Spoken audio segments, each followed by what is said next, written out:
Well, we're on a new policy, and the new policy is not to try to jam through too much material the way we did last time. So I'm going to go at a much more pedestrian rate, and I'll try to break off close to 90 minutes no matter what, and I'll just consider it a one long continuous talk with sometimes big breaks in between, like 2 weeks.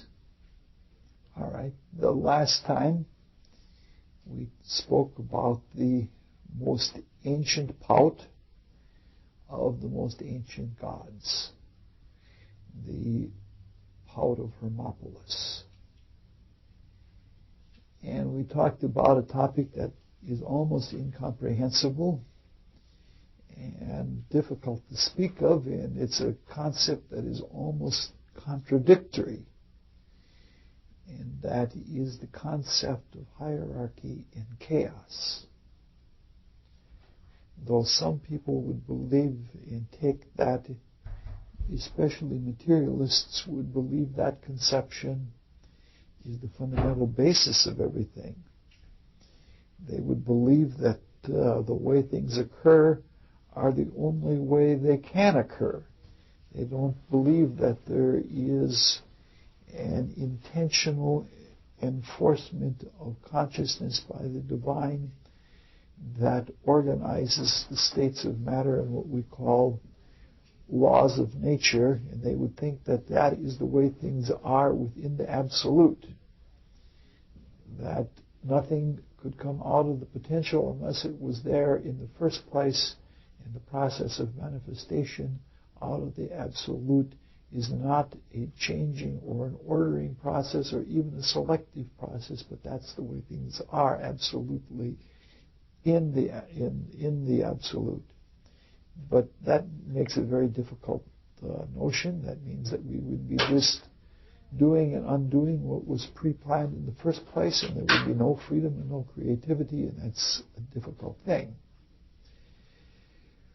We talked especially at the end, when we were all tired out, about the most important principle, and that is of gestating creative thoughts out of intuitions as they form in the pre-conscious state, or before they pass the threshold of waking consciousness.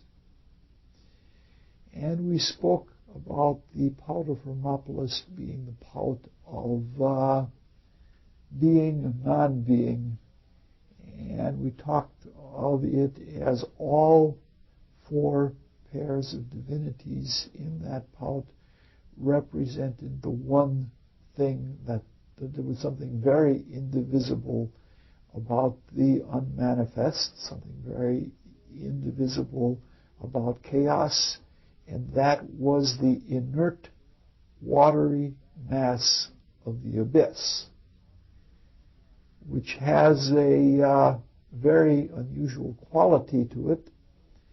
The abyss indicates that it's spatial, and the inert means that it is frozen, and that it is watery means that it is the basis of all life. And the whole idea then, this is sort of an ice heaven or an ice hell.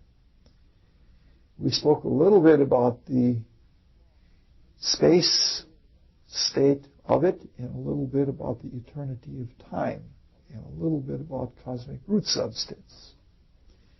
And we ended up with a little bit of very sketchy and shadowy commentary on 2 creative stories, or 2 versions of the creative story, that ended up with the birth of Ra and the manifest shining nature of Ra not being possible until Shu and Tefnut were born. But as soon as they were born, there was an obscuration of the newly objectified Ra. And that's where we begin now. Luckily, we don't recapitulate every time everything that has gone before. There'd never be any talk. Though that wouldn't be a bad idea. Ra is without a doubt the most important figure in Egyptian mythology and in Egyptian religion. There are other central gods, sun gods, Osiris, Horus the Elder, Amun, Aten. All of them were central sun gods, and all of them had their period of dominion in the religious consciousness of the Egyptians, but none of them commanded the awe and respect of Ra and the eternal power that Ra influenced over the society. Because of being very centralized and very materialistic in their society and very objective, it is because of Ra and other solar divinities that the Egyptians have the ignominious distinction in our times of being called sun worshippers. Worshippers of the visible sun. I think intellects in our time, insecure with our basic being, sometimes like to think that the ancients were much more primitive and therefore they were simple sun worshippers, and not at all that they knew about the mysteries of the invisible sun or anything like that. Actually, in real truth, the Egyptians, especially the initiates and most of the priests, were no more sun worshippers than modern people, and probably even less so when you take into account all of the people that go and tan themselves or something like that.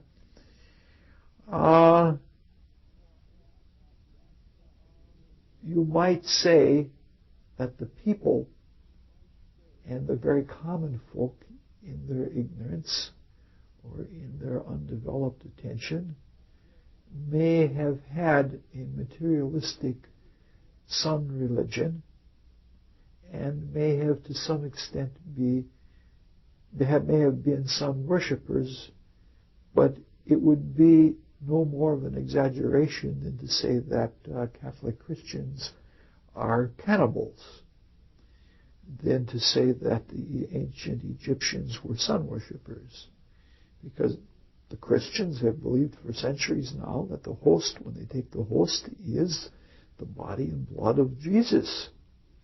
And that would, if their belief were true and they were partaking of the host in that way, they would indeed be cannibals. One of the most horrendous things that we can levy on anyone is would then have been sanctified to a sacrament. So there is a material side to every religion, and there are material misunderstandings, and so we can't really say that the Egyptians were sun worshippers, nor can we say that Jesus and Christ are the same being, because clearly we know esoterically that the consuming of the life spirit of Christ is a very different thing than eating of the physical body of Jesus. All right. The Egyptians would probably agree wholeheartedly with Pythagoras, probably because Pythagoras got the notion from the Egyptians, if not from his own experience. Pythagoras was once known to say that he could not define the concept of God, but the closest simile to it that he could conceive of is that if one were to describe God, the body of God would be something like light, and the soul would be truth. And that is what I think is essentially behind the Egyptian ideas. Okay, then we saw that it was a fire and water battle. We saw how Ra was born out of the watery abyss of Nu, and it was a struggle to come into being, because the Ra is the self-begotten, he is the alone begotten, and that is very much the theme we're going to look at tonight. But because Ra was born initially out of the watery abyss of Nu, that doesn't mean that it was a singular event. To the Egyptians, the birth of Ra was a diurnal event. That each day Ra was born as a whole new Ra, completely refreshed out of the Tuat, out of the underworld. We began exploring a little bit last week the fact that the Egyptians were very much in touch with time. Of all of the ancient societies, the markings not only of holidays and not only of great cosmic periods, but of hours of the day, and hours of the day as they differed from season to season. They were aware of light. I like to go to movies a lot, and even on film, you can see that light is different in the southern hemisphere than it is in the northern hemisphere. And it's different in different parts of the southern hemisphere. You see an Argentinian movie versus a Australian movie, the light is different. And the Egyptians were very, very attuned to that. They were probably more photosensitive than any other people of the ancient world. They kept the time. Our calendar, as we have it now, came from the Egyptians. And the various timepieces that we have, like burning ropes and hyperbolic hourglasses and things like that, were all Egyptian devices. They were quite clever inventors. And it's most interesting that they should be so astutely aware of time when they were basically spatial and materialistic people. But those are some of the funny kinds of paradoxes that exist in the soul of humanity and in the collective soul of societies. It's really interesting that their awareness of time was an awareness of the present. Not the now, but the present. The Hindus were preoccupied with the eternal now, but the Egyptians were very much awake to the present in this world and everything that took place in this world. For example, a lot of the obelisks, as well as the pyramids, were used as timing pieces, as well as pieces for measuring latitude. If you have just a string and a stick, you can measure almost anything. And it's very easy to measure declination, but it is not easy to measure longitude. There has to always be some kind of assumption to measure longitude. And one of the only devices for measuring longitude was the obelisk, and pairs of obelisks were often used in that way. Again, we're talking about most of the things I didn't intend to talk about, but that's anyway. The awareness that they had of the present was an awareness that wasn't linear like ours. Their awareness of the present was according to a stage of a cycle or a circle. And that cycle or circle was determined by the variance of light.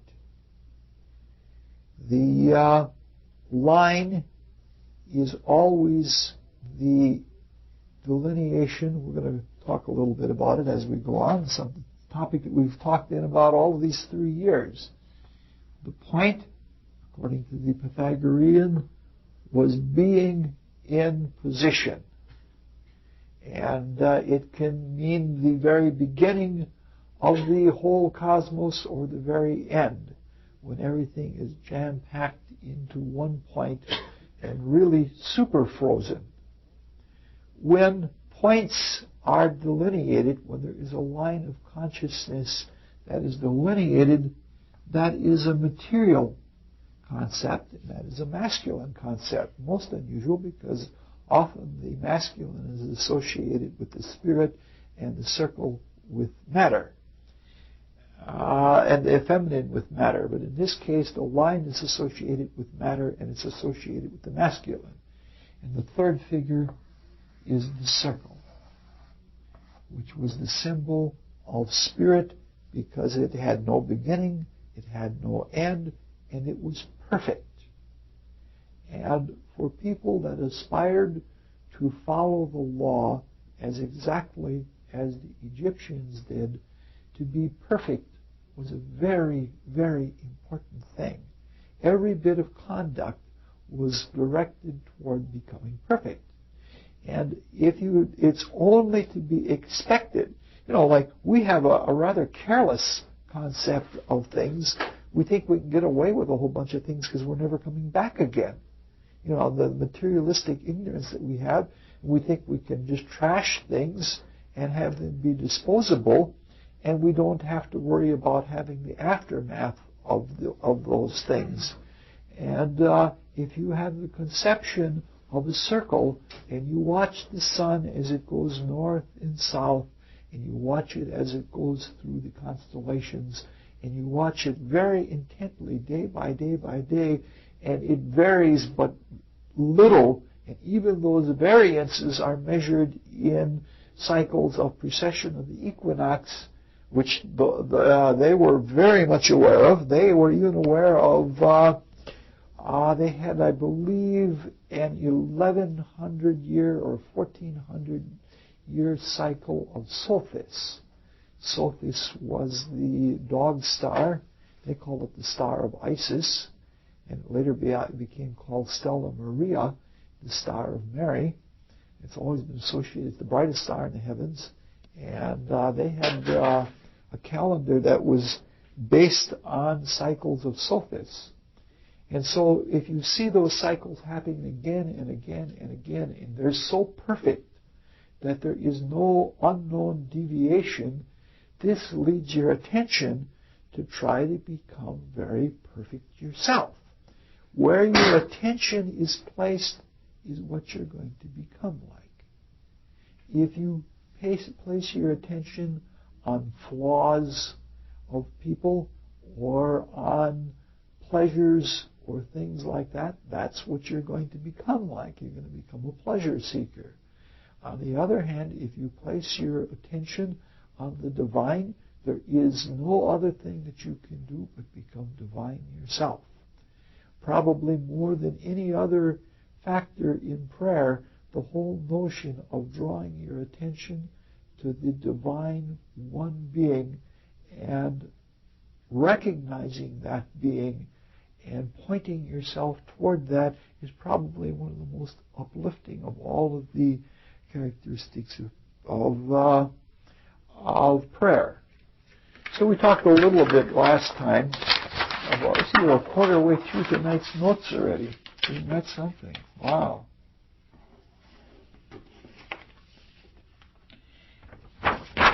They were exceedingly aware then of every little gradation and minute quality of light. And they knew what it meant. They knew what it meant in the terms of haziness, as far as whether there was likely to be rain or not. They knew what it meant when the exact angle of the sun got to a certain place. They knew that this meant the flooding of the Nile. They were very aware of all of these kinds of things. Their entire civilization, agriculture, religion, daily habits, outlook, everything was based on light and the variance of light. It's no wonder that people then would see the divine as light, and that all of the qualities that we see of visible light would represent like soul qualities of the divine light. It almost makes one feel abashed that we don't appreciate all of the qualities of light that are around us, and yet we're looking for spiritual light, and we're not appreciating what is right before us. Now, not only was the light of day scrutinized, but the light of night was equally scrutinized. And by that I don't mean the moon, and I don't mean the stars, although they did their share of moon gazing and star gazing, but they scrutinized the tone of the light that existed in the predominant darkness of night. And from that they got a sense of what the hours of the night were like. You know, there is such a thing as zodiacal light, that exactly opposite of where the sun is on the zodiac, there is a very faint light in the zodiac. I saw it the first time I saw it, when it turned out to be one of the lights illuminating the Capitol. I said, Jesus, that zodiacal light, I'm not supposed to be able to see zodiacal light in the city. So in truth, I've never seen zodiacal light. In fact, would like to do so, and have thought of moving to a desert for just a few months to see zodiacal light and to become completely familiar with all the constellations.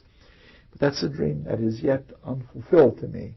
I'd like to know, there are approximately 6,000 stars in the sky that can be distinguished by the human eye as separate from one another. And most of them are named. And most of them have qualities that are given to them by stargazers and astrologers and people like that. And it would be possible so that you would know, that you could be familiar with every star in the heavens by its light. I started out on that project years ago, but then I got distracted from it by other necessities of the world. But I used to be so good at it that, especially in the summer's night, if there were just one little hole in the clouds and there was one star in there, I could tell you what star it was. I could name it. If it was a major star, that was coming through. But at any rate, the light varied at each hour of the night. And from that, that's really the way we become clairvoyant, is by improving our perception of the physical world. We begin to see through it. And whether we know it or not, there is a mood to each hour of the day. Some hours are more frolicsome and such like that. And I'm not even talking about planetary hours or spiritual qualities, because that's even more subtle and requires greater sensitivity than what I'm talking about. But if you're in touch with nature, you can see that there are hours that animals frolic more, and there are hours that they're more active or less active, and such like that. But if you look at the light as the one common thing that runs through both day and night, and then tune into what happens in those hours, you're doing exactly what the Egyptians did. Wonderful exercise for developing a modern type of clairvoyance, which they were into thousands of years ago already. Now, there are a number of books of the underworld, a number of them. I can think about 4 right offhand without even coming to the Book of the Dead, and then there are all of the recensions of the books of the dead. I think I've mentioned this before, that those books are much too complicated to begin to talk about in a class like that. Like this, we'd have to go into Egypt in great detail, and the materialistic meanings or the outer meanings of all of the symbols that are involved in those books aren't even known, to say nothing of trying to fathom what they meant spiritually. But there was let's talk a little bit about the general nighttime activities of Ra. We'll spend most of the rest of this evening talking about the nighttime activities of Ra and a few side trips that come along at the same time. Ra was weakened as the sun gets weak when it sets. And after the sun set, it passed through a very long, dangerous, narrow valley that had steep, narrow twin peaks on either side. See, they were way ahead of the television series Twin Peaks years ago, which probably had something to do with entering into the underworld. And again, we're looking at the underworld as not being necessarily a baser world, but in some ways it is. But we're looking at the underworld as the world that is beneath the surface. That is the spiritual world. So we remember going all the way back to when we were talking about the mysteries of Demeter and Persephone 2 years ago. And when we were talking about Orpheus, we said that there were two ways of looking at it. That in the cycle, that the underworld could very well mean this world. And that we are the dead. That our physical body is our sarcophagus, and we die to our true spiritual nature. We die to our awakened consciousness when we come to birth here. The other meaning is that just the opposite almost, and that is that the underworld is the world that is under or beneath or behind this comical, materialistic stage set that we call the material physical world, and that the spiritual world is really under that. And to penetrate into that is to penetrate more into the realms of the dead. Dead relative to the experience that we have in this life.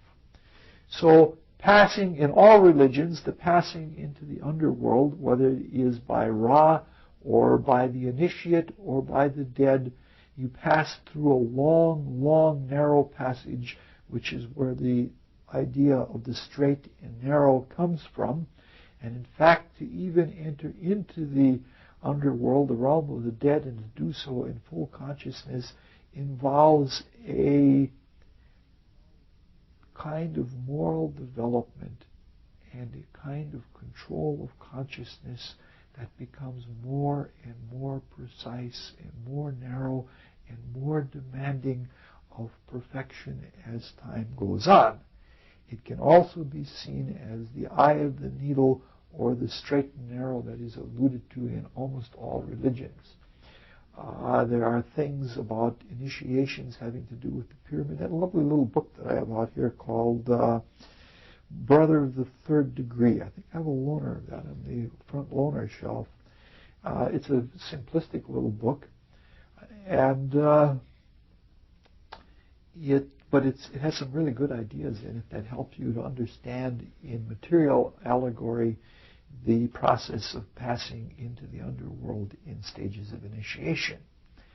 So Ra, who was in general a hawk in the daytime that soared, when it came to be night, Ra became so weak that he had to be carried. And he was carried by at least 2 boats. And some people believe that there was a boat for each of the 12 hours of the night. One was a descending boat, which was the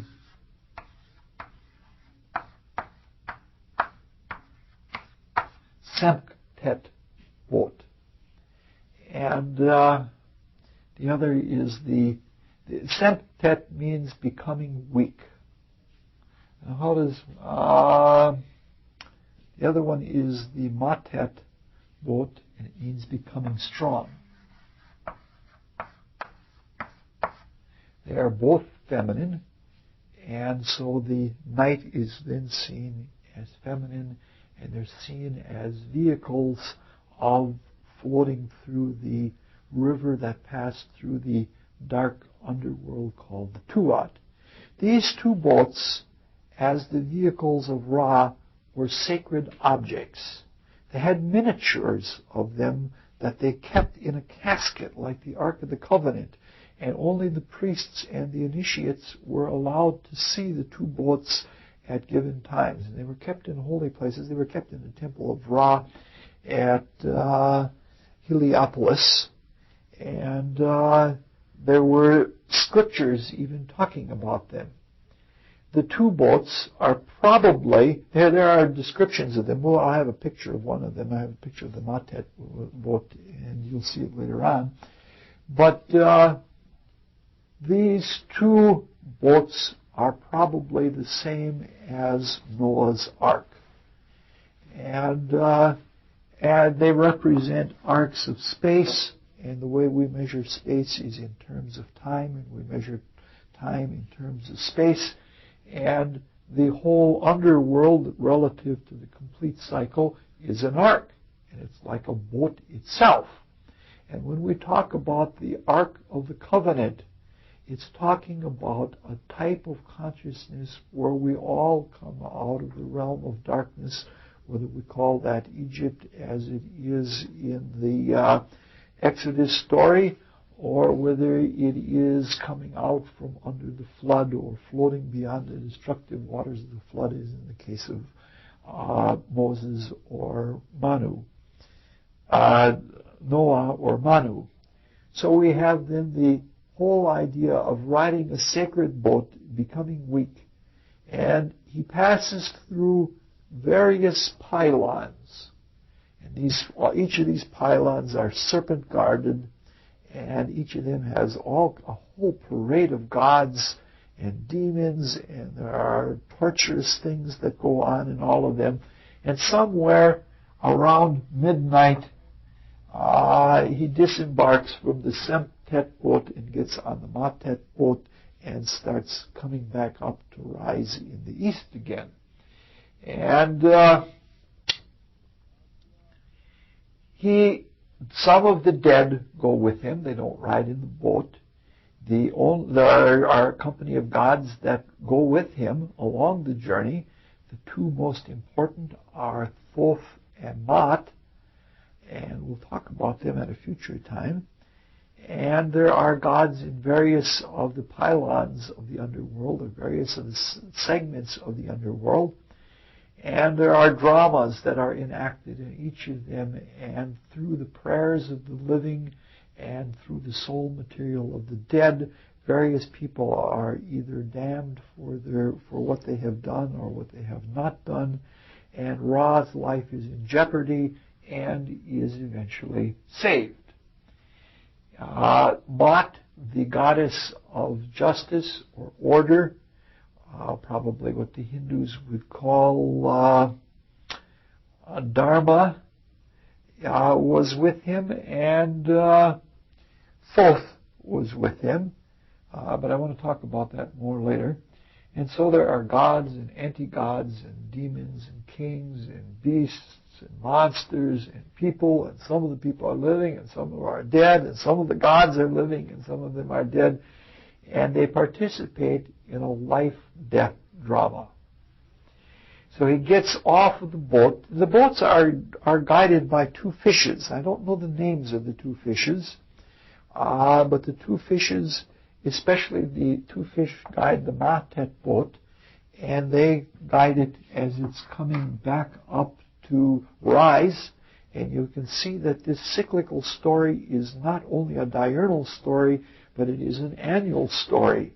And the two fishes on the sidereal zodiac that would precede Aries, which would represent the first hour of the day, this is in an inverted zodiac, Aries would represent the spring when the sun had risen above the equator, and just before that is when the sun goes to the constellation Pisces, where the two fishes are, and they represent the soul vicissitudes, they represent the paradoxical, silhouetted polarities of the underworld and of unconscious extremes that tug at our soul when we try to resolve or unify or manifest anything.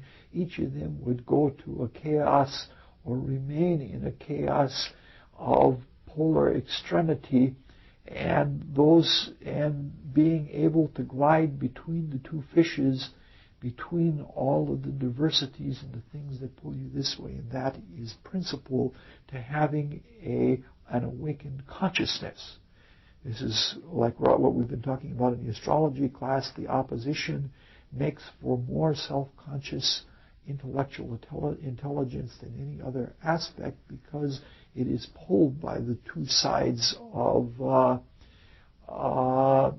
inhibition, or the two sides that try to pull us back into the chaos of extremity. And so the two fish represent something like that. So then, by prayers and magical words and ritual and soul material taken from past experiences and eating darkness, this is a very big concept to the Egyptians. Humans eat gods and they become divine. The gods eat darkness and they enhance their divinity, or they resuscitate their divinity, as in the case of Ra. Humans eat the gods in the very way that we were talking about, that by taking into us and drawing through the viscosity of our personality, of our psyche, when we draw the divine nature through us and consume it and bring it to action, bring it into manifest being through us, we become divine. If you look at the sun, you become like the sun. If you look at the divine, you become like the divine. And if we consume with the senses, both the physical senses and the spiritual senses, everything that is God, we become that. Whereas the gods consume the potential that lies in darkness. We remember that it was said of Ra that Ra was the son of Nu, but was greater than his father. And if Nu represents the frozen water, the turgid, the immobile, or the inertial water of the abyss, that represents something that is in a potential state which, when thawed, becomes new soul material for the gods to become divine. And if you remember, one of the characteristics of the pairs of the Pout of Hermopolis was the quality of darkness. So by eating darkness and bringing it to light, things that were potential become manifest. And this is a general principle, whether you're talking in the materialistic sense of cosmology and space dust, or whether you're talking about drawing things out of the potential of the absolute and creating afresh. The whole idea of consuming darkness and bringing it to light is ultimate to all spiritual growth and all spiritual development. If we would be divine, we must go where there is darkness and not treat it as an enemy, but treat it as a food to our own becoming of spiritual beings, and then we become like the gods. Eventually, in the course of the night, or in the course of the winter, or in the course of the chaotic period between manifestations of the solar cosmos, Ra overcomes Apep. And Apep is the serpent of darkness. It's a symbol that we've looked into many times before. This is one of its symbols here. We don't have the head of the snake or the tail of the snake, but this is Pythias, the serpent that Apollo wrestles with for an entire year, and after he has wrestled an entire year, he becomes he becomes Apollo the victor, who sees all and knows all.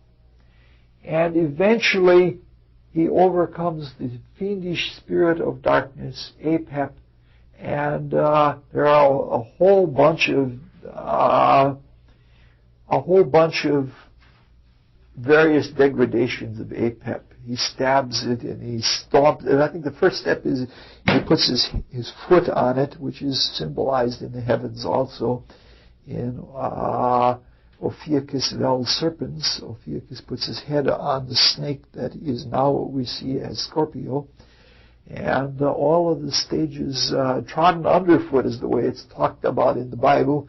And since we have Dagmar here, who is a Bible expert and knows it all by heart, she knows every allusion, and I got to be careful that I don't misallude.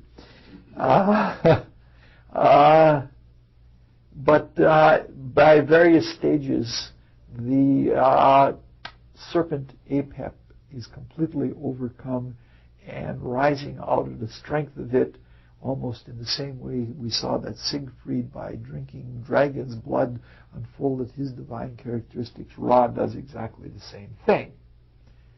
Now, in a larger sense, this is a drama that is enacted not only in the story of Ra in his diurnal or nocturnal journey through the Tuat, but it is something that takes place in all religions. 2 years ago, we talked about the myth of Sisyphus, and Sisyphus being the initiate that told all of the mysteries, and for his punishment, he had to push a stone up a hill, and it always ran back down, and then he had to push it back up again. And we said that that was none other than not a punishment, but a very, very great privilege, because the stone was the sun, and each year the sun rises in declination to its height only to sink back down.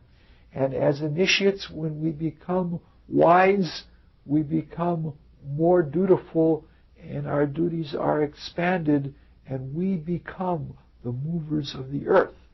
We become the guiders of the earth in the road of all of the variations in an extremely intricate and complex cosmological activity that we call creation, that when we guide the earth through that, in the same way that Ariadne helped Theseus follow the string through the labyrinth, when we guide our way through that, we are fulfilling all of the different varieties of experience to become total human beings, and to consciously participate in the guidance of the earth is a very, very high sacred privilege to do that. So truly the story of Ra and the living while they're asleep at night, praying or issuing magical words to save Ra in the underworld, it is the same story. I won't be so simplistic as to say that all of the myths are the same myth and that they all have the same meaning, but this is one that is common to all religions. There is this solar quality about all of them because it's the most centrally important. In the rhythms, slowly, day by day, little by little, we come to light. And it isn't just a solar light. Sometimes we have great dawnings, at which times we become very much enlightened. If we hearken again back to the definition of Pythagoras of the body of God, or the external resemblance of truth being light, this is not a childish story. What more can we do in life but to seek the light? And what more can we do but to daily struggle, to work on bringing out from inside of ourselves a light that sometimes seems like it's so clothed with darkness that we'll never bring it out. But this is not merely sun worship. This is as high as you can get. To seek, as Plato and the other Orphics did, for light, more light, or to seek to know the truth, to live the truth, and to have the joy of participating in a creation where we are actually instruments and co-creators with that truth. There isn't anything higher that we can have than that. And so even though it seems like a very dead and deathly religion, and even though it seems like a very simple, materialistic sun worship, there is in the heart of Egyptian religion a very lofty, a very noble conception of light and of a life of constant improvement to a perfection, so that we're in touch with the light of consciousness, with each little nuance of each day, of each cycle. It's a magnificent thing. It is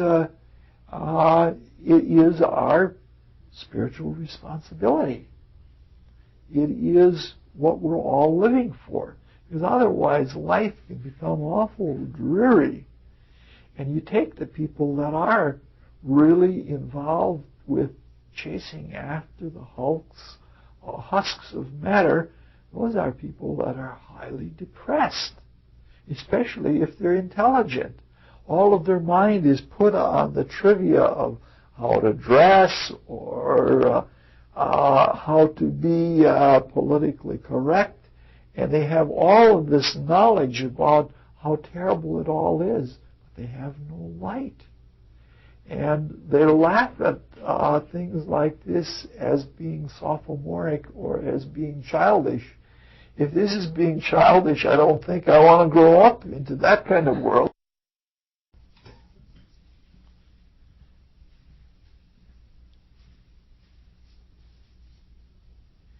We remember that Ra, when he came out of Nu, was alone begotten, and he was self-begotten. And that is our calling.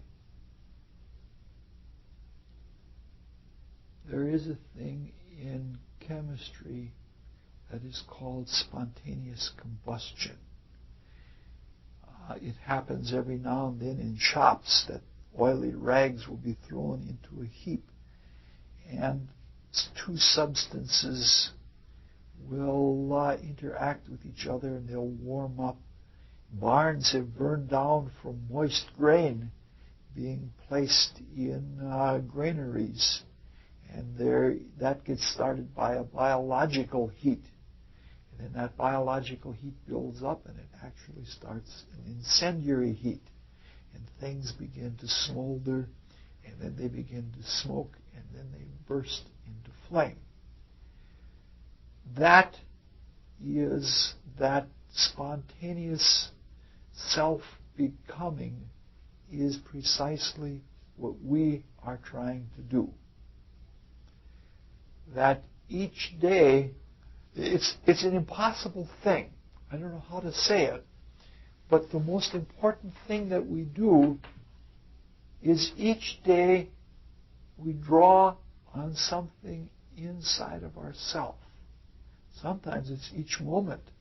And sometimes it gets that desperate that in order to keep from becoming off-center or associating ourselves with the darkness instead of light, we have to draw on ourselves. And it's almost like getting something from nothing. And it's spontaneous because there aren't any laws telling you what the outcome is going to be. There aren't any laws, or there isn't anyone telling you how to do it. There isn't any formula. After a while, you can develop formulae around it, and then you have to be careful or they'll become as codified as the religion of the Egyptians. But it really is spontaneous.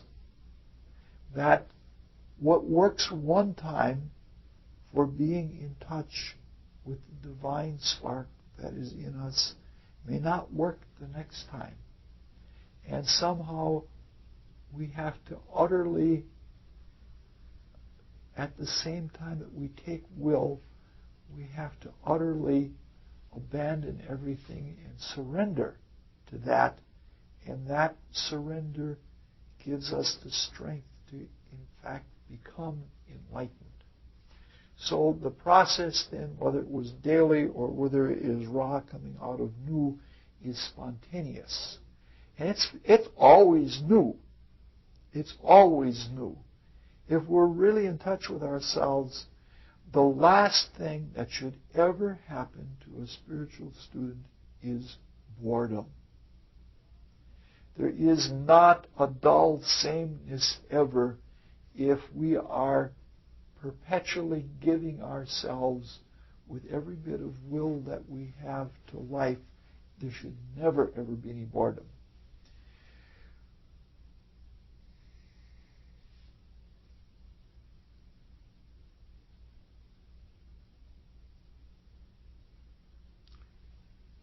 If we remember that when Ra, as the One, was born and became manifest through the division of the invisible Ra in Nu, when that division took place, that Ra created Shu and Tefnut, then Ra became a manifest light.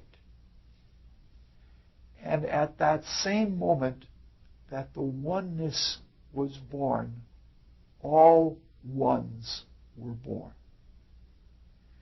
And in the consciousness of the Egyptians, they knew, even if in only an outward symbolic way, that every day when the sun was born, they were reborn.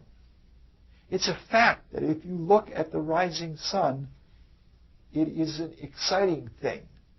If you know people who are dull and drear, especially in their inner soul nature, by watching the sun rise every day, especially if you're there an hour before the sun rises, and watch all the intimate changes of life, and then have the anticipation of the light bursting into being, that this is a tremendously exciting thing. Myself, I have too many excitements in life, and I need to be quieted down, so I'm a sunset person, where you see the plain, clear, vanilla, the pellucid light, and then watch after the sunset for all of the different colors of the spectrum to appear in the darkness. That's the kind of thing that I need. I need more of that placidity. So there are a number of details that I want to look at in this story of Ra crumpling into the underworld every night and then coming out. And that is the first of the details, is the crumpling of Ra. We, as humans, have come from a crumpled state. Literally, physically. In pre-Lemurian and early Lemurian times, we were one. Even somatically, we were like single-celled. And we were crumpled together something like this. So that where our throat is and where our genitals are, we're one. And that where the palms of our hands and the bottoms of our feet were one. And the process of becoming human-like is a process of opening up. Each night, as Ra entered the Semtet boat and went into the Tuat, Ra crumpled. And that was not only just a weakening, that was a reliving of the whole involution into matter. The whole process of involution is a turning inward. And See, we're bilateral beings. And as bilateral beings, what takes place is different on the back than what is different in the front. The front is visceral. The back is neural. The front is where we are going to. The back is our protection.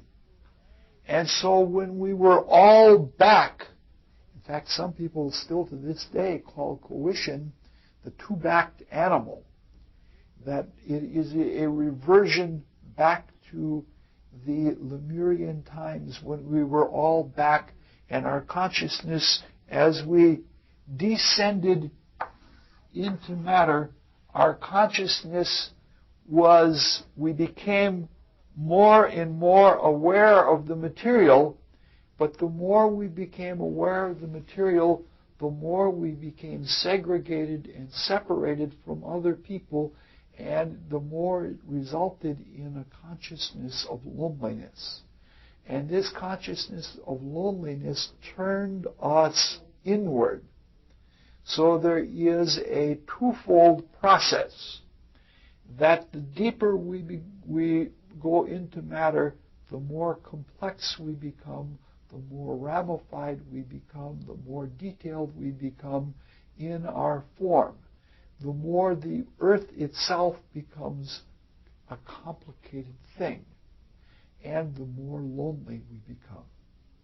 If we really knew how close to each other we are in spirit, there probably wouldn't be a lot of progress unless we were extremely spontaneous, because there would be a contentment. There wouldn't be that insecurity, there wouldn't be that loneliness, and we wouldn't likely become individuated. There are still peoples in the world that are not go-getters in the material world. They have an unconscious awareness of the material world, and they don't have a strong self-identity. They don't have a strong ego identity. They see themselves as part of the organism of a clan or of a family. And for that reason, the individuation hasn't taken place. They have not become Ras. They have not become ones, and as a consequence, all of those ones that are becoming suns through spontaneous combustion in a grand, glorious, creative activity are lost to the process. So we still, to this day yet, we say that when a person is insecure, and you can see it in mental institutions and places like that, that when a person becomes very insecure, they take a fetal posture. They turn inward and they try to protect themselves and they hunch in. It's really interesting that this is another way that we are opposite of the plants. The plants first express themselves outward in a flower, and then they crumple around the flower to go into the seed. We first begin crumpled together, and the more we enter into our creativity, and when we have awakened to the spirit inside, the more outward we become. Now, it's a most interesting conception, probably way far away from the notes. The face, the front. You know, we're actually two-dimensional beings in many ways, very two-dimensional beings. We're aware of what is in front of us and not very much aware of what is behind us. And the way it takes an effort to even look up or to look down. And in all of our motion, we can move to the side, and we can go forward and we can go back. But to go off of the plane, to go up or to go down, requires contrivance. So in many ways, we're two-dimensional beings. If you take into regard a bird, or a fish, the consciousness of a bird or a fish, or the mobility of a bird or a fish is more three-dimensional than ours is. And I think that's because we're supposed to be straightforward. So there is, when we say facing things, when we say face our problems, it means that we bring our attention, we don't turn our back defensively and run. We take a stand or we move forward to meet things. So the face or the front part of our bilateral being is very special. It is where we express our waking consciousness, most definitely in the face itself, because a dozen expressions can pass over a face in a matter of seconds.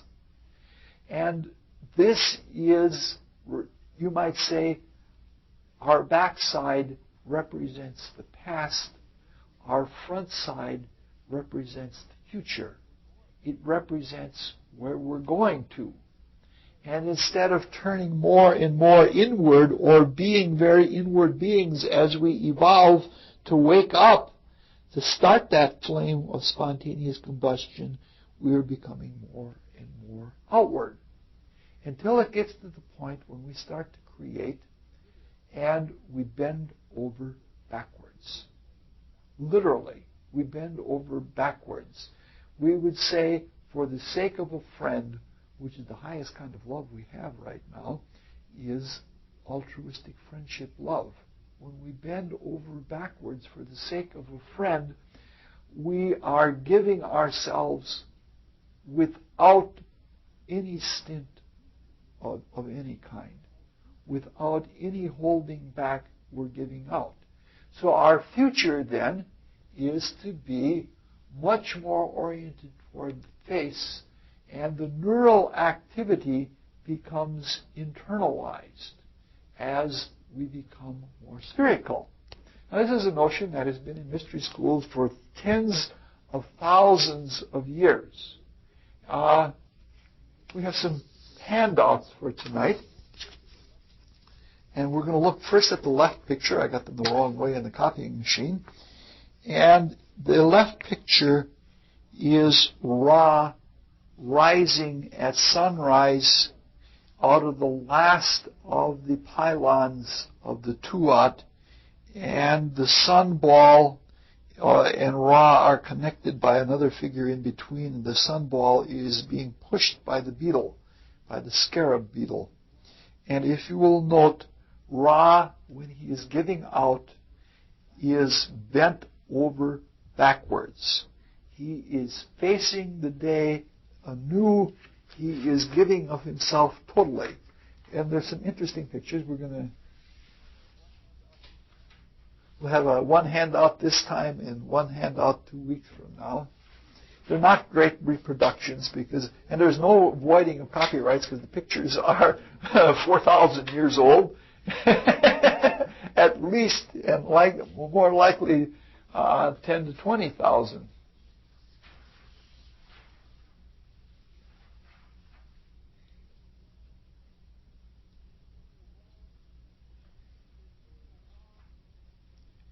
So Ra undergoes a transformation process.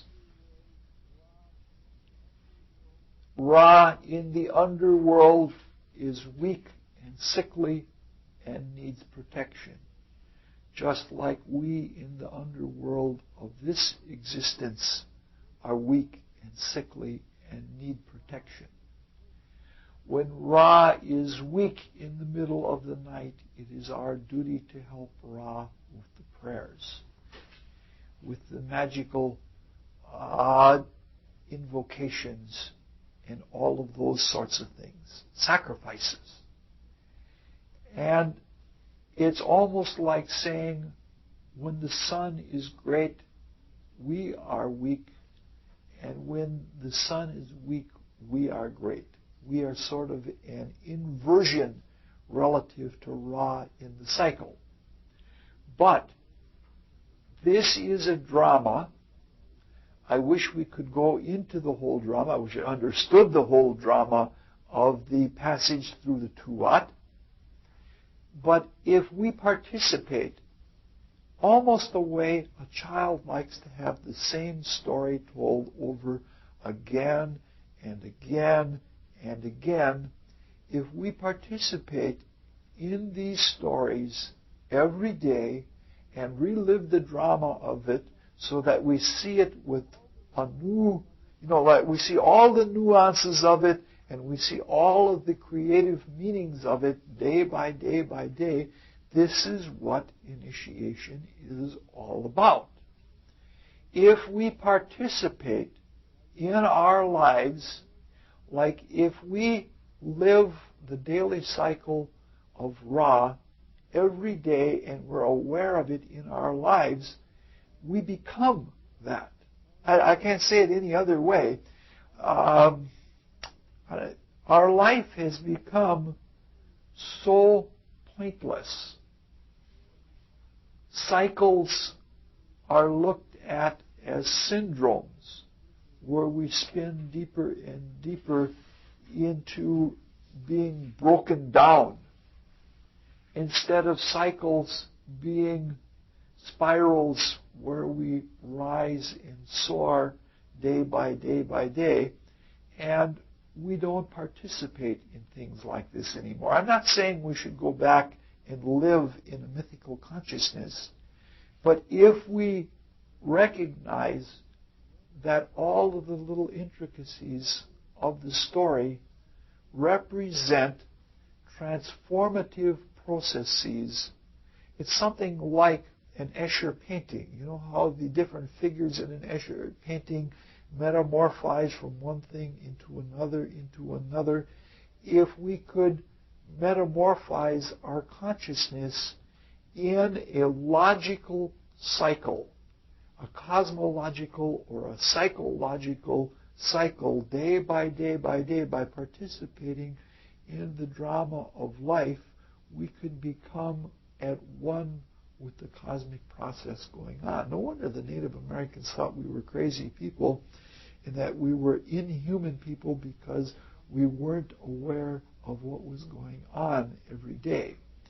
So I'm not saying that we should become sun worshippers, nor am I saying that we should become live in fairy tale worlds, but I am saying that the transformations that take place in the diurnal cycle are transformations that have deep psychological, deep spiritual, deep creative meanings in ourselves, and that by flowing with it and consciously, self-consciously participating and creating, at first maybe just embellishing what's going on, is how we become. It is truly the light over darkness. So Ra is a very different being at different times of the day. We can see then that Ra, even in his weakness, has to overcome darkness. But in the Tuat, in the underworld, Ra is especially weakened. But in the upper half of the cycle, Ra is also a different being. And Ra actually has three natures. There is the Ra of the rising sun, and there is the Ra of the setting sun. With these two we will talk about next week. We're going to talk mostly about side trips. And then there is the Ra of the center of the day. And so it's like a cheer. It's Ra, Ra, Ra. I got to let me have a few puns in it all.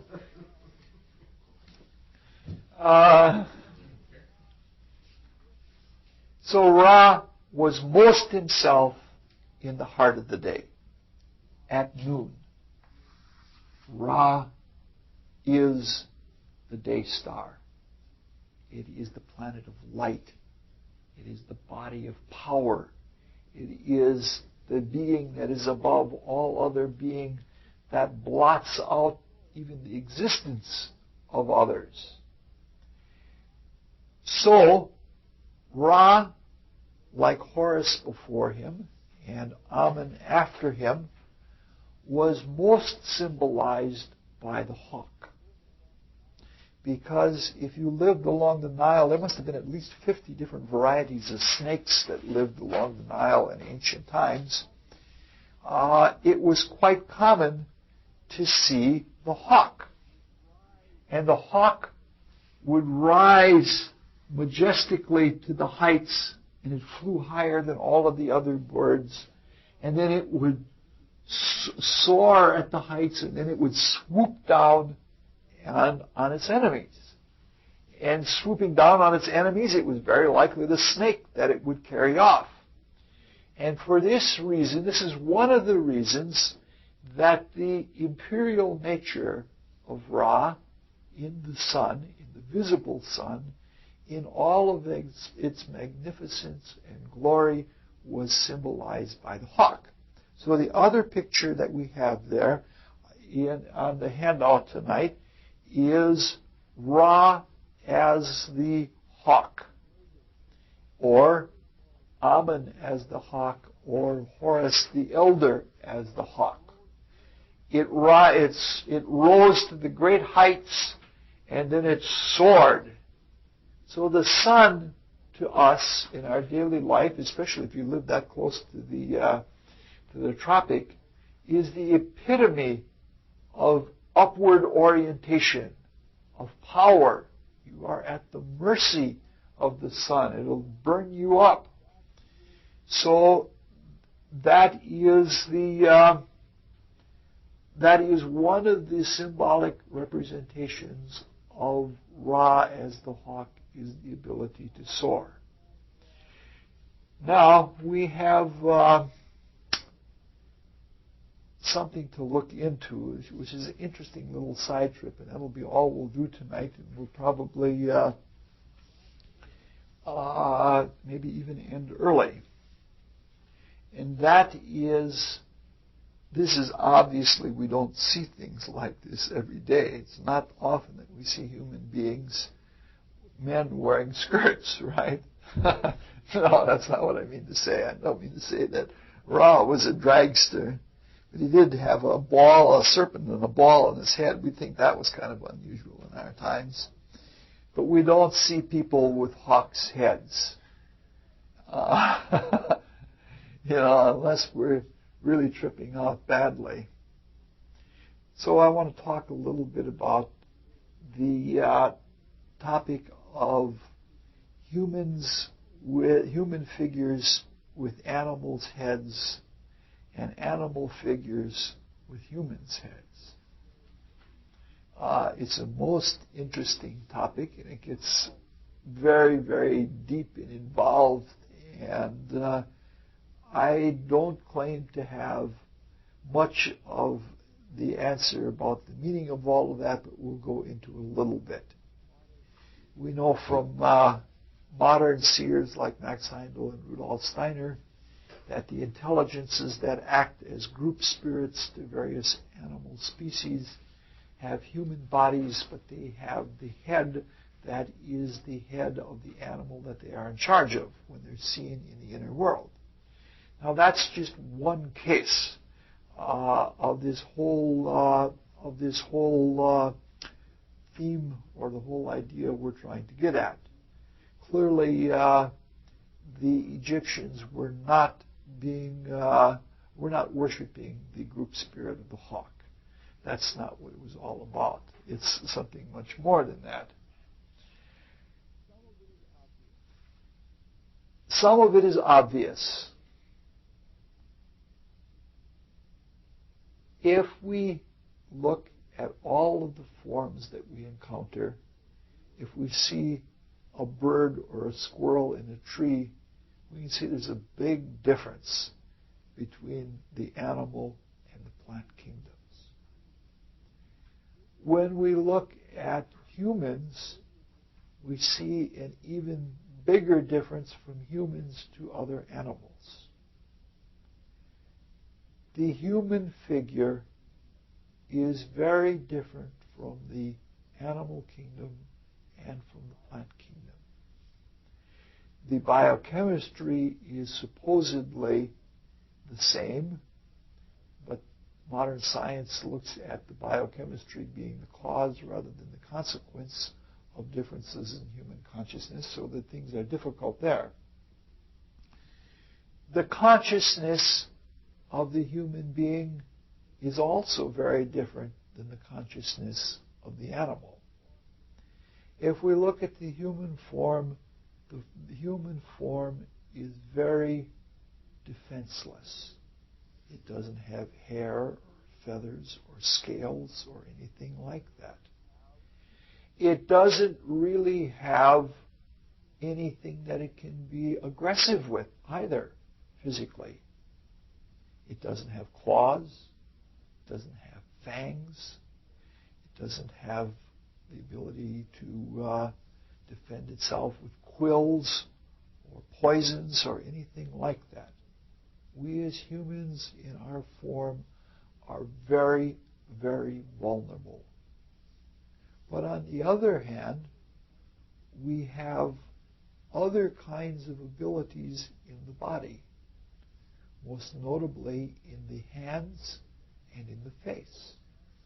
We have a dexterity in our hands that we can do magnificent things, such as playing violins or all kinds of really delicate things with the hands.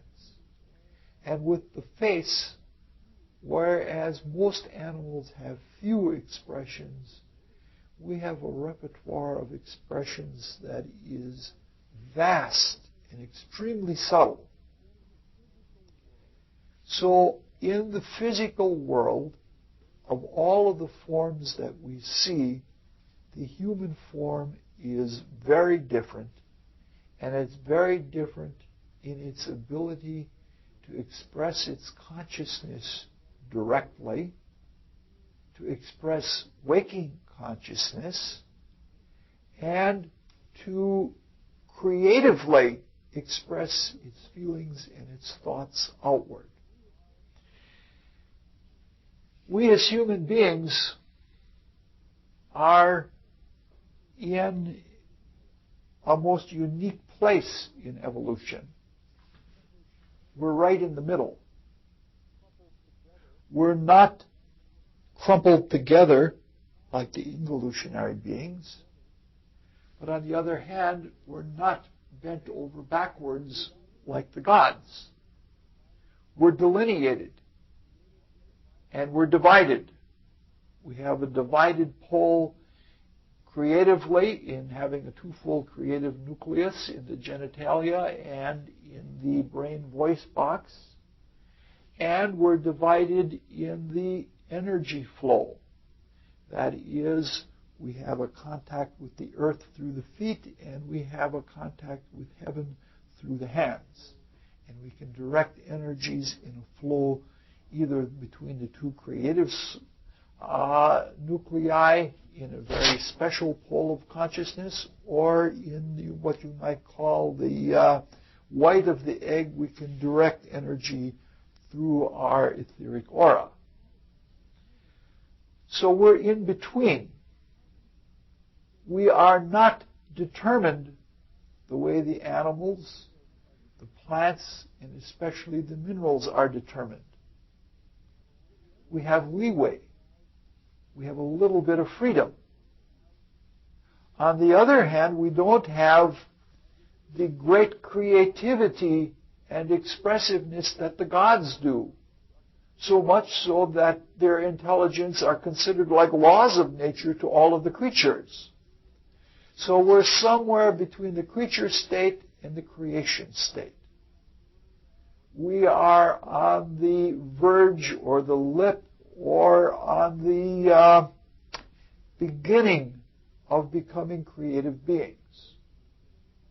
And that's what the human state of consciousness means. Things devolve around us.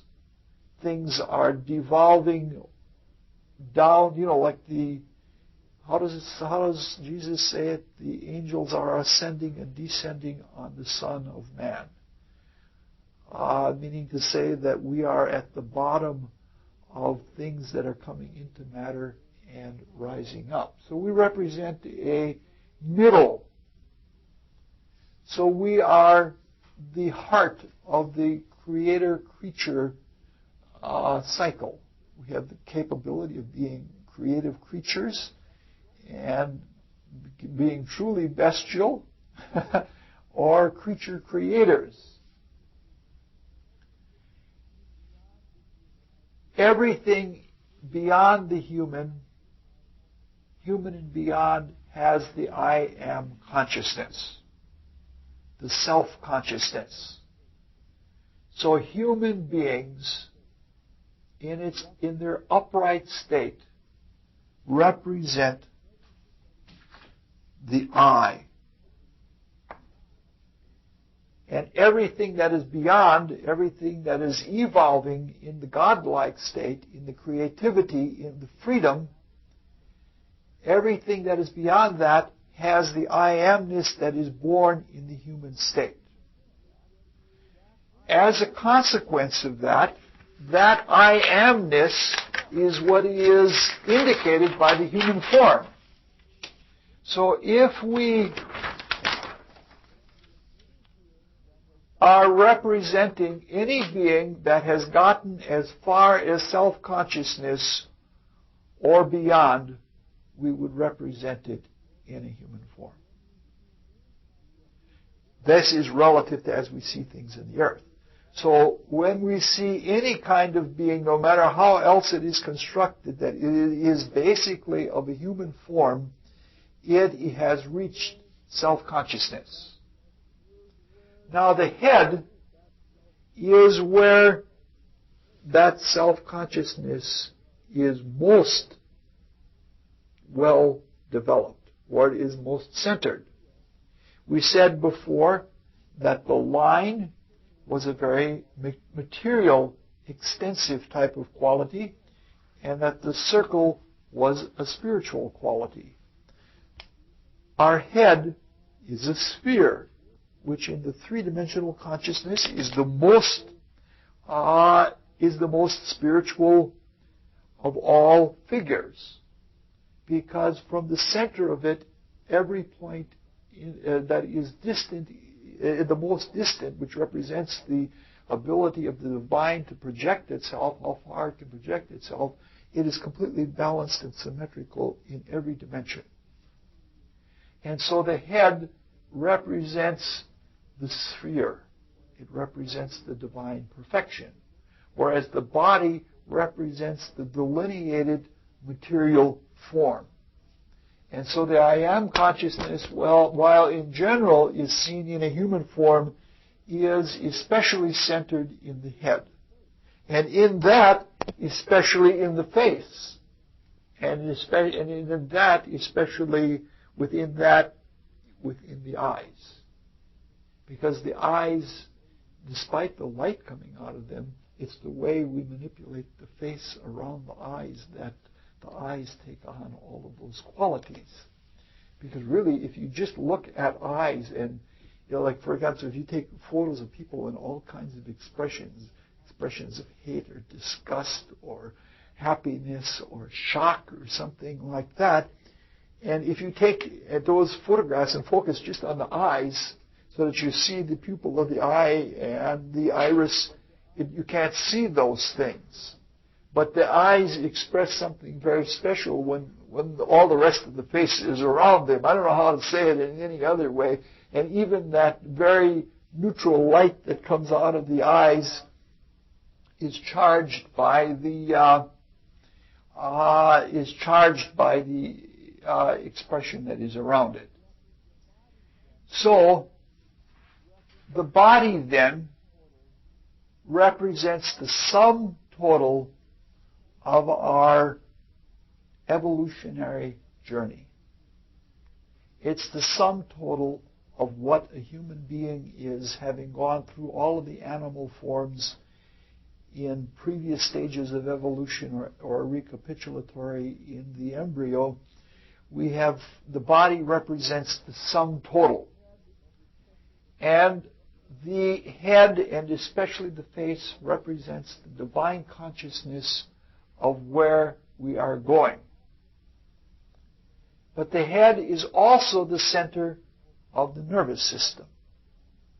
We know from the cosmic conception that there are 3 systems in the body.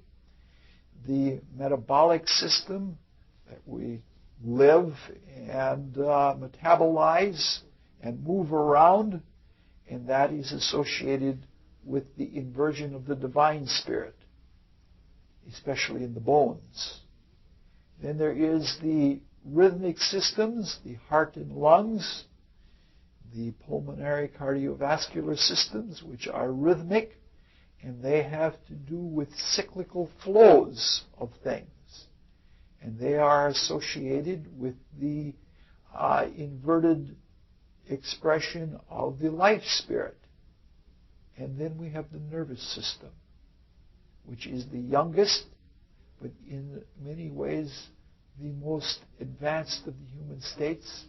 It is where the third attribute of the spirit, thinking, becomes manifest in the body.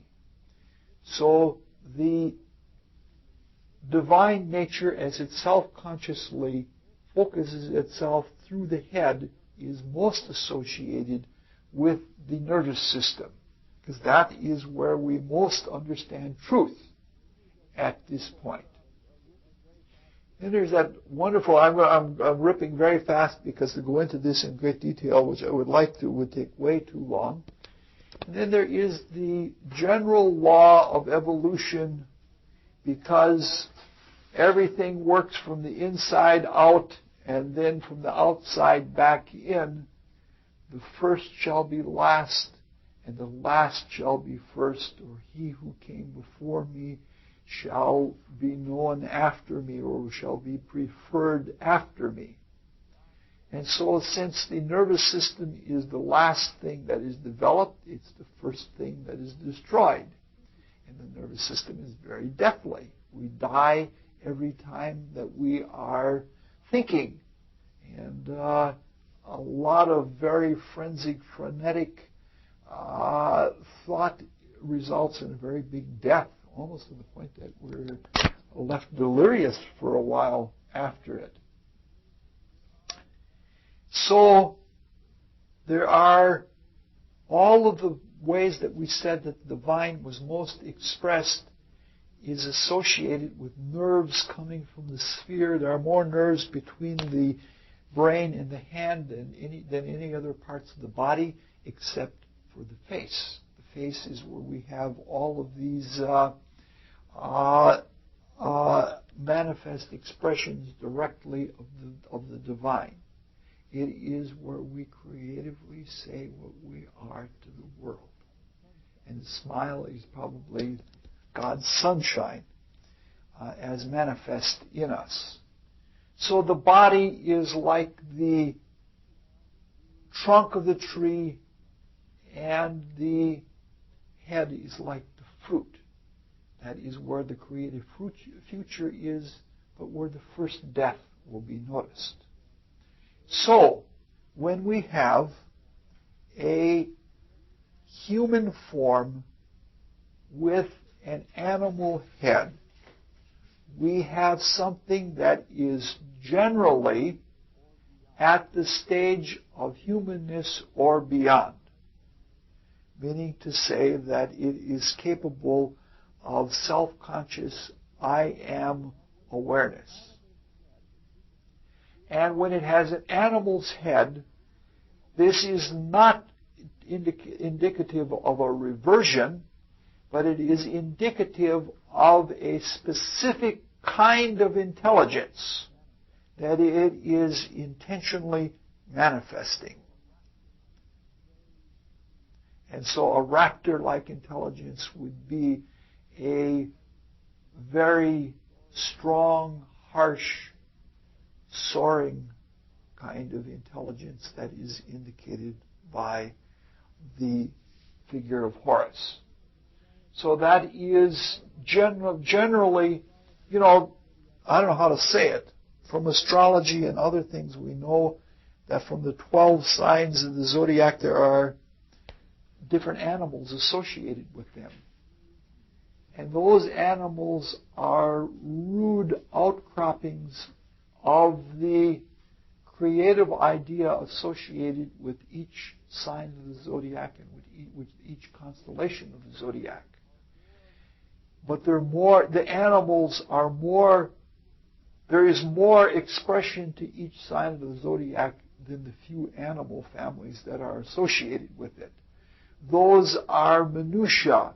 Those are little details that can outcrop or metamorphize out of the universal ideas that are represented by each sign of the zodiac. And the same is true when you have a human figure with an animal's head on it.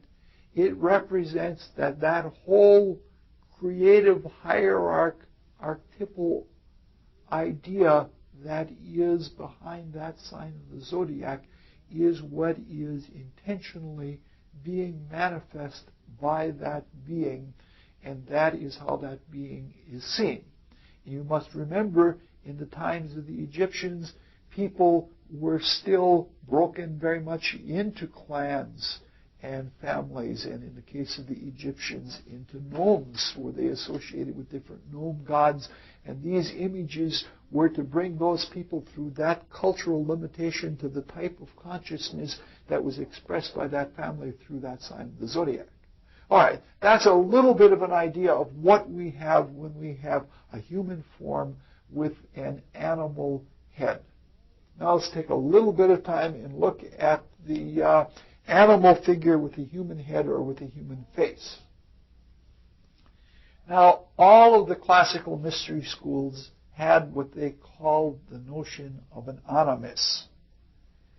And that animus was an animal motivating spirit, something that caused it to live in an active sense and to move in an active sense. Now, this animus is not the same animus as is used by Jung, because that is a very specialized, limited meaning that falls within the general category of animus. To the ancients, who were seers, that were the hierophants of the mystery schools, all of the planets and all of the heavenly bodies had an animus. And that wasn't just some crude driving energy that threw the planets through the heavens, but they were indeed very powerful spiritual beings that had a character of their own. And that character was as recognizable as one musical note is recognizable relative to another. And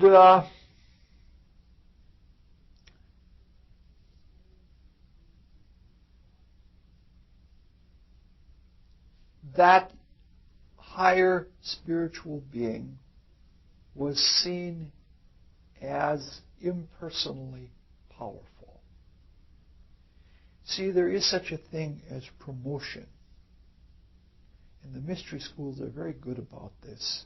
They let us make dumb mistakes because it's the only way we can grow. Because if things were to be done right all the time, the great spiritual teachers would do them all the time, but then we would never get a chance to learn to do anything and to grow up. Nor would they get a chance to rise. And so it turns out exactly the same way as it turns out in our schools. Somebody goes through school and they go further in their intellectual pursuits so that they go to college. And then they become teachers. Minutes I have left, and something that I can read reasonably easy. When Dale used to do the videotapes, he used to give me signals for how far it was before I had to turn over the tape.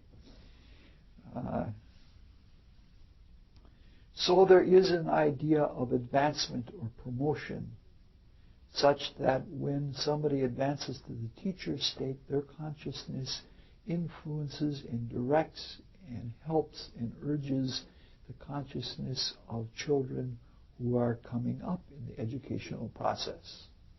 But the teacher can't have any favorites, and therefore the teacher has to be perfectly fair and perfectly impersonal. And so it turns out that the teacher may be in her or his professional status cold relative to the students, or seemingly cold because there isn't that same kind of intimacy as you have with a personal, like you have with your parents that you're close to.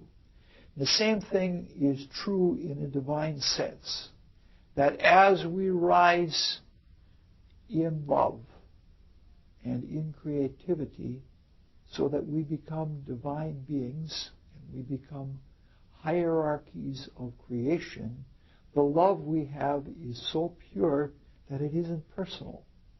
And the more we rise, the more impersonal our love becomes, so that if we are looking from the sense of weakling human beings that are insecure and that need all kinds of personal reinforcement, sometimes the divine powers seem almost terrible in the way that they express their love. Okay, I think you see where we're trying to get to. The divine intelligences, when they become animating forces, they are capable of being expressed in animal bodies. But unless you know this, it's like thinking that they are subhuman. And the only thing that differentiates is that they have a human face. Meaning to say that even though they're working in very impersonal kinds of love and thought and creative action, they still have the intelligence that we associate with self-consciousness of human beings. So there you have one of the meanings of seeing a divinity represented as an animal figure with a human head or a human face. There are other meanings. There are entities, some of which are elementals that are made out of human and other kinds of thoughts and feelings, that are subhuman. And they have quasi-human characteristics. They often reflect human consciousness, but don't create human consciousness. People who take acid trips often see these kinds of beings. They see animals that have humanness about them, and those animals mock them. And they mock them with very great accuracy, and they don't realize that these are representations of their own animalistic qualities that are quasi-self-consciousness that are reflecting their traits. So sometimes when you see representations of animal forms with human faces, they are elemental beings or they are entities that are quasi-consciousness and that reflect human qualities through their face. And in some cases, it is basically a base human created elemental that is indeed a reflection, like if it is a kind of backstabbing cruelty that is associated with scorpion qualities, or the family that is represented in the zodiac by Scorpio, you might see a scorpion-like human being with all kinds of stinging tails and things like that. That is truly an elemental. And it's not a being that is some step stage behind that is quasi-human. It's just an elemental in itself. And the only human part of it is its face, which represents it was you. And all of them are faces of yourself, like when you're being cruel or when you're vampirizing or sucking things off of other people and not being your best self. So those are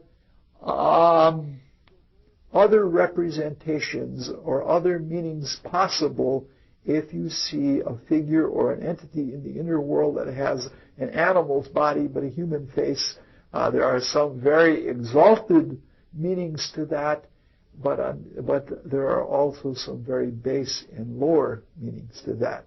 All right, we got the side trips out of the way. Next time we will talk about some of these beings that are completely human and some of them that are human beings with animal faces. We talked a little bit about the soaring Ra as the hawk-headed human being. We'll talk about the other two Ra's next time, and we'll try to tie it together with some other things that we've talked about. Sorry for taking just a little too long.